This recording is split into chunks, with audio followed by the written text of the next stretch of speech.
Sono Kiki e vi do il benvenuto sul canale. Nel video di oggi torniamo a parlare di teoria del colore. Nello specifico ci concentreremo sulla scelta di una palette di colori desaturati per dipingere la miniatura di oggi.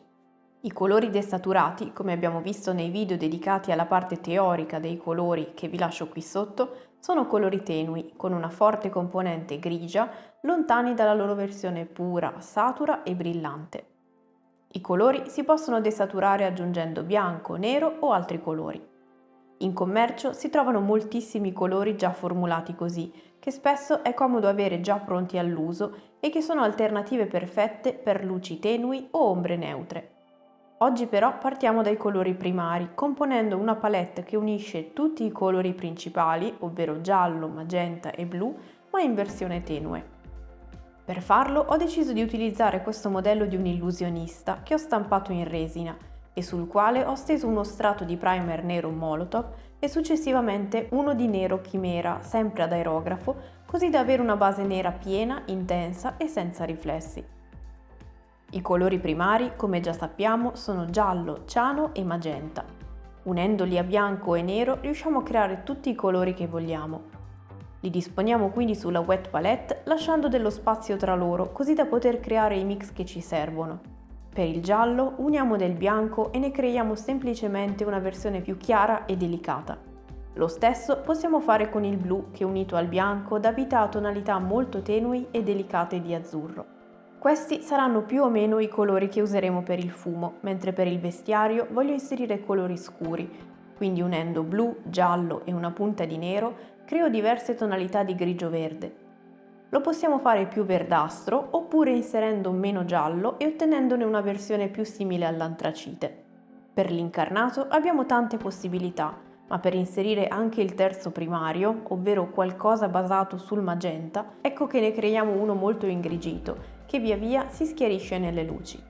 Così facendo abbiamo già delineato i colori principali che comporranno il nostro modello e che potremo declinare a nostro piacimento in corso d'opera. Possiamo crearli man mano o come in questo caso prima di dipingere, così da avere un'idea chiara dei colori che useremo per il modello. Partiamo quindi stendendo il più scuro tra i colori creati per l'incarnato come base per il viso e la mano. Contenendo sia bianco che nero, se stiamo utilizzando colori di buona qualità come ad esempio gli AK, non dovremo avere alcuna difficoltà a coprire la base nera. Per il cappotto, un elemento molto grande sul modello, ho deciso di usare un colore neutro e piuttosto scuro per far risaltare gli sbuffi di fumo intorno, dei quali per ora non ci preoccupiamo. Una volta creata una base piena e coprente, tralasciando i recessi più scuri e l'interno, che possono rimanere neri, ci occupiamo di dare più personalità a questo indumento. Per questo, con un pennello dalla punta sottile, creiamo tutte delle linee affiancate per creare una texture. Se stiamo molto leggeri con la punta nelle aree concave e premiamo invece di più nelle aree convesse, riusciamo ad ottenere una trama interessante. Nelle parti sporgenti otteniamo una texture più fitta e coprente, mentre in quelle parzialmente in ombra otteniamo solo alcune linee che danno l'idea di intravedersi e basta e creano più volume. L'importante è scegliere un pennello che abbia l'estremità sottile, anche se questo non significa per forza un pennello corto e con poco serbatoio. Io infatti sto utilizzando addirittura un numero 3. Una volta creata questa texture scura, rifacciamo lo stesso con una versione più chiara del colore, limitandoci a farlo solo nelle aree più sporgenti. Utilizzando linee più corte e mettendo in evidenza i profili delle varie aree del cappotto, riusciamo a creare visivamente una divisione e rendere chiari i volumi.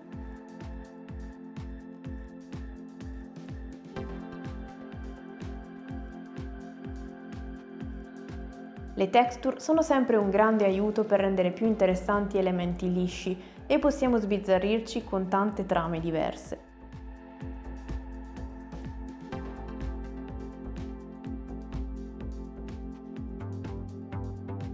Ultimiamo infine con degli accenni ancora più chiari vicini al bianco.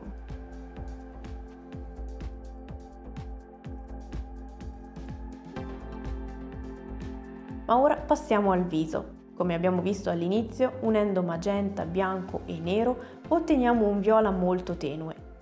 Ne usiamo una versione appena più chiara della base per mettere in risalto i volumi, quindi gli zigomi, il naso, il labbro inferiore e una piccola area a lato della bocca per unirli insieme.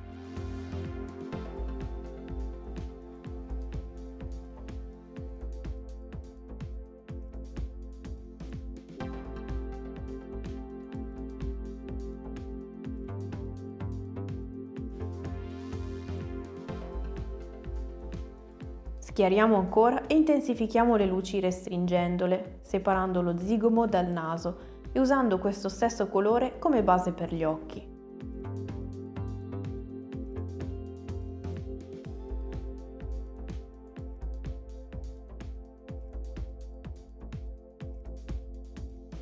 Occhi che ho fatto con un semplice punto scuro, intensificandoli poi con le sopracciglia e i capelli scuri intorno.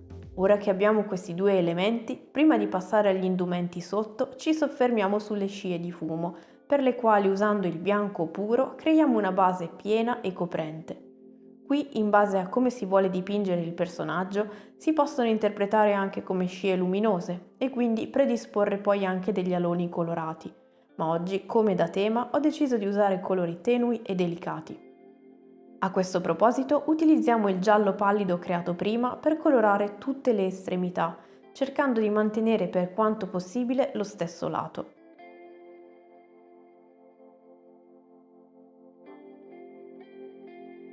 Per l'estremità opposta usiamo lo stesso colore del cappotto ma più chiaro.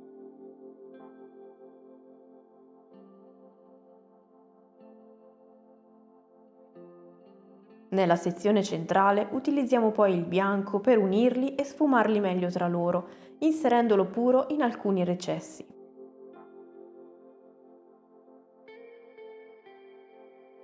Sempre usando i colori già a disposizione, ovvero giallo e magenta, da scurire con del nero e poi schiarire con il bianco, creiamo alcune tonalità via via più chiare di marrone, che possiamo usare per stivali, borsa e libro, in modo simile a come abbiamo fatto prima.